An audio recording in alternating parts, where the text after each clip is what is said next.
Mr. Moscovici, in your speech at the forum, you raised the need for structural reforms, but also the need to communicate, to explain the reforms to citizens. Does that mean it hasn't been done correctly, given what we're seeing in certain countries, including France, for example? Europe has just been through its most important crisis since the Second World War. And in this context, the context of higher deficits, exploding debt, economic structures that needed to be more competitive, reforms were carried out. They were necessary. Pension reforms, labour reforms in most countries, and all countries should do this. But there's also a price to pay for these reforms, a short-term economic cost, a social cost, a political cost, with the rise of populism. And that's why today I appealed for what I call the reforms of the second generation. This means reforms capable of reconciling Europeans with Europe, reforms that people are able to take ownership of. And I want to insist on the fact that now we've come through the crisis, we should take note of the damage, but also move on to the next step, a solid restart.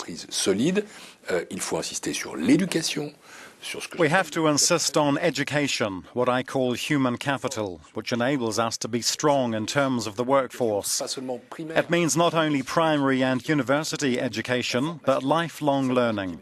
Training is the big project, but also innovation, research and development. This will enable us to create the economy of the future and invest more, for example, in infrastructures.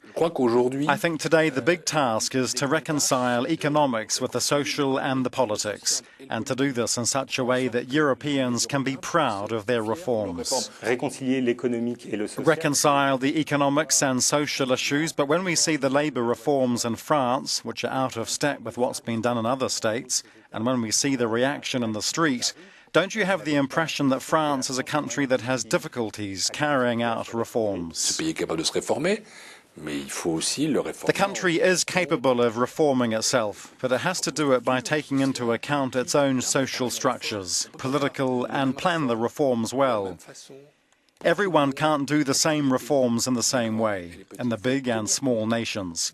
You have to take into account national circumstances, and so reforms can't be carried out in a standard way.